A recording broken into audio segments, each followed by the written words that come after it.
Muy buenos días, el tema de hoy es los límites. Vamos al libro de 2 Corintios capítulo 6 del 14 al 16. No os unáis en yugo desigual con los incrédulos, porque ¿qué compañerismo tiene la justicia con la injusticia? ¿Y qué comunión la luz con las tinieblas? ¿Y qué concordia Cristo con Belial? ¿O qué parte el creyente con el incrédulo? ¿Y qué acuerdo hay entre el templo de Dios y los ídolos? Porque vosotros sois el templo del Dios viviente. Como Dios dijo: habitaré y andaré entre ellos y seré su Dios y ellos serán mi pueblo. Los límites. Mire que encontramos aquí una palabra en la cual el Señor nos lleva a usted y a mí que debemos tener límites. El hombre muchas veces no mide los límites. Mide límites muchas veces para trabajarlo en su propio beneficio, de pronto un negocio, un proyecto, ¿cierto? Y pone límites para sus cosas. Otros límites son cuando encontramos límites en cuanto a los impuestos por el gobierno, límites en cuanto a las normas de tránsito, en el cual usted no puede alterar una norma de tránsito. Es un límite en el cual usted tiene que tener cuidado. Lo mismo la velocidad. Límites en la velocidad andando en la ciudad o andando por fuera de la ciudad son límites en los cuales usted y yo tenemos que obligadamente cumplirlos, ya que si no los cumplimos tendremos que sufrir las consecuencias a raíz de quebrar esos límites. Pero mire que acá el Señor nos lleva a usted y a mí a tener límites y no los ponemos. Aquí el apóstol Pablo nos habla de cuáles son los límites. Dice: no os unáis en yugo desigual con los incrédulos, porque qué compañerismo tiene la justicia con la injusticia y qué comunión las luz con las tinieblas. Y a veces miramos personas que se unen con yugo desigual. Yugo desigual, que es una persona que no está en el mismo sentir en Dios. Porque es que yo la amo, yo lo amo, esta persona, yo sé que me va a ir muy bien, yo sé que me va a salir muy bien las cosas, yo sé que esta persona va a cambiar en el camino, yo sé que es una persona borracha, una persona mentirosa, una persona infiel, traicionera, pero yo sé que Dios hará un cambio en esa vida de esa persona, pero yo sé que Dios va a hacerlo, yo tengo fe, yo tengo la esperanza en que Dios lo va a hacer, y resulta que se casa con esa persona y le va mal, así como dicen algunos, le va como perros en misa, porque no aceptó el consejo y la orientación de la palabra de Dios, y como que se unió en ese yugo desigual, pensando que podría cambiar a esa persona, y resulta que esa persona la cambió y se volvió peor. Los dos están peores, se agarran, se dicen un poco de cosas, malintencionados, mal hablados, y es precisamente porque se unió en un yugo desigual. Por eso aquí mismo lo dice el apóstol Pablo. ¿Y qué concordia Cristo con Belial? ¿O qué parte el creyente con el incrédulo? O sea, en las tinieblas con la luz podrán comulgar. No. Por eso es que nos enseña que la palabra cuáles son los límites. Pero mire que el Señor nos da unas instrucciones, pero no nos obliga. Las instrucciones es para que usted y yo la tengamos en cuenta. Es como cuando usted va por la carretera y hay un avisos en el camino: alto, vaya despacio, hay derrumbes en el camino, hay derrumbes en la carretera, hay una estrellada en el camino. Usted como que va a bajar la velocidad y como que pone cuidado. Si usted no pone cuidado, sufrirá las consecuencias. Si no pone cuidado, esos límites que ponen en el trayecto. Venga, porque con Dios no ponemos límites en cuanto a lo que nos enseña la palabra. ¿Y por qué nos pasa lo que nos pasa? Y decimos: pero ¿por qué Dios permitió esto? Cuando Dios le dice: pero ¿por qué no hizo caso cuando yo le dije a través de la palabra o a través de tal persona que le mandé una palabra y no hizo caso? Por eso dice: ¿qué acuerdo hay entre el templo de Dios y los ídolos? Es cuando ese templo de Dios, su cuerpo, mi cuerpo, que es el templo del Espíritu Santo, cuando llegamos a conocer de Cristo Jesús, este cuerpo ya no nos pertenece, le pertenece a Él. Entonces este cuerpo ya no debe ser para un ídolo. Un ídolo es que lo teníamos, digamos, para el pecado, la fornicación, el adulterio, de pronto para exhibirlo de pronto. Algunos como India los exhiben con tatuajes, otros con piercing, otros con fisiculturismo, con musculatura, y como que lo usan para exhibición. Si son de la vida cristiana, si son del camino del Señor, ¿para qué un cuerpo? Para exhibirlo, para que los demás lo tengan como alguien, un tesoro que quieran, anhelen agarrar o tomar. Es que ¿cómo estamos obrando nosotros? Por eso es que parte del creyente con el incrédulo, ¿cómo vamos a estar pasando esos límites que nos manda el Señor? Dice: ¿qué acuerdo hay entre el templo de Dios y los ídolos? Por eso dice el Señor que es templo del Dios viviente, como Dios dijo: habitaré y andaré entre ellos y seré su Dios y ellos serán mi pueblo. Pero ¿será que el Señor sí anda con nosotros? ¿Será que Él sí es nuestro Dios? Porque hacemos lo que queremos y como que no ponemos límites a lo que Dios nos dice. Ponemos límites para otras cosas, pero no para lo que Dios nos dice. Ponemos límites en este mundo, pero lo que nos vende y nos ofrece este mundo, pero en Dios no. Pero mire lo que dice el versículo 17. Dice: por lo cual salid de en medio de ellos y apartaos, dice el Señor, y no toquéis lo inmundo, y yo os recibiré. Dice el 18: y seré para vosotros por padre, y vosotros me seréis hijos e hijas, dice el Todopoderoso.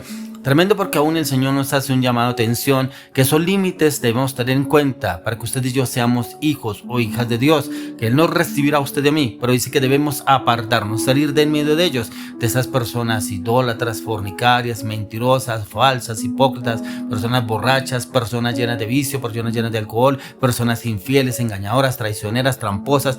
Dice que salgamos del medio de ellos. No quiere decir en lo cual usted y yo lo debemos aborrecer, apartarnos, o sea, no comulgar con ellos. De pronto usted trabaja con ese tipo de personas, está rodeado con ese tipo de personas, de pronto hay personas en su familia, de esos tipos de personas que nos habla acá la palabra, pero dice que nos debemos alejar, apartarnos de ese tipo de personas, no comulgar con ellos. No quiere decir que los desechemos, que los aborrezcamos, no, es aborrecer lo que ellos hacen, es de no desear lo que ellos hacen, es el no estar automáticamente comulgando con lo que ellos hacen. Por eso debemos salir del medio de ellos y apartados, dice el Señor, no toqué lo inmundo y yo recibiré. El Señor no recibirá a usted de mí si nos apartamos, pero dice también, y seremos para vosotros por Padre. El Señor será para nosotros por Padre, y vosotros me seréis vuestros hijos, seremos hijos y hijas del Todopoderoso. Es importante que tengamos en cuenta el que usted y yo debemos poner límites, ya que los límites son apropiados y ayudan a todo creyente a mantenerse fuera de las influencias mundanas, ya que como hijos de Dios no tenemos comunión con las tinieblas, por lo tanto debemos estar separados del mundo, apartados del mundo. No quiere decir que aborrecerlos a ellos como personas, sino lo que hacen ellos.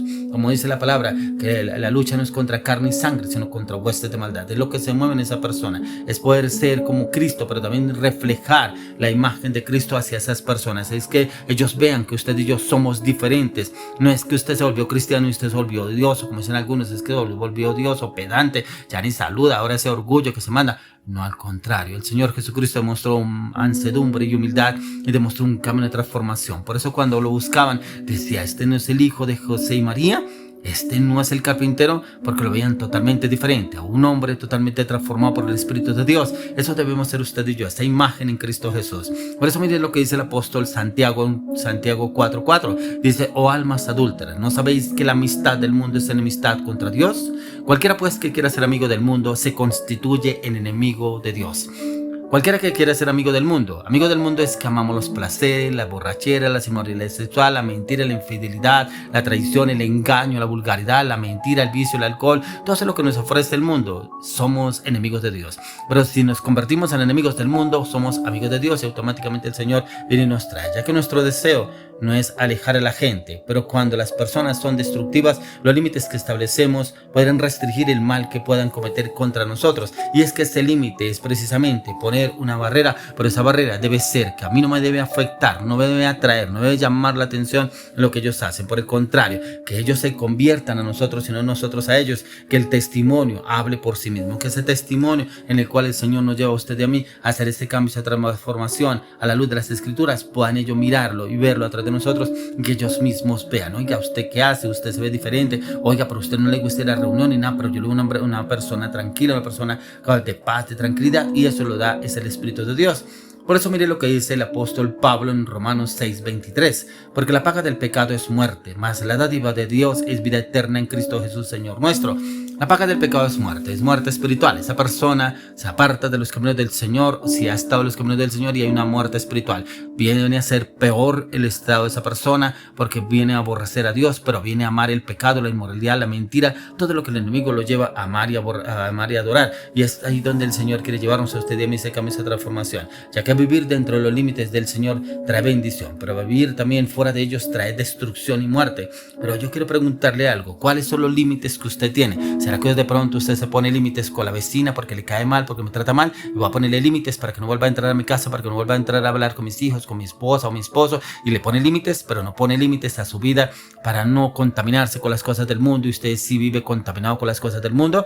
A veces ponemos límites en los cuales nos sirve en este mundo, pero no miramos los límites que debemos poner en Dios para que podamos vivir en la vida eterna en Cristo Jesús. Por eso dice que porque la paga del pecado es muerte, mas la dádiva de Dios es vida eterna en Cristo Jesús Señor nuestro. Y es esa vida eterna en Cristo Jesús que debemos vivir a diario, en el conocimiento, el entendimiento, la palabra de Dios, vivir acorde como nos dice la palabra de Dios en sus Escrituras. Es poder entrar y mirar qué es lo que el Señor nos habla a la luz de la palabra, cómo está su vida frente a la presencia del Señor. ¿Será que usted está obrando acorde a lo que el Señor dice? pero también debemos obedecer lo que dice la palabra de Dios. ¿Cómo estamos obrando? ¿Cómo estamos actuando? ¿Qué límites ha puesto usted? De pronto usted vive con una persona inconversa, una persona que no es de Dios, una persona que no le pertenece a los caminos de Dios, pero ya que usted está en los caminos del Señor, le toca a usted pagar un precio. Un precio es clamar delante del Señor, ayunar, interceder, meditar y leer la palabra y pedirle perdón al Señor, entregarle a esa persona al Señor y que sea el Señor transformándolo en el alma, la mente, el corazón, las emociones, el carácter, la naturaleza, las palabras, la voluntad, lo traiga conforme al corazón de Dios en Cristo Jesús. Hoy luego le pido al Señor que usted y yo tengamos esos límites, pero a la luz de la palabra, en la dirección del Espíritu de Dios en Cristo Jesús.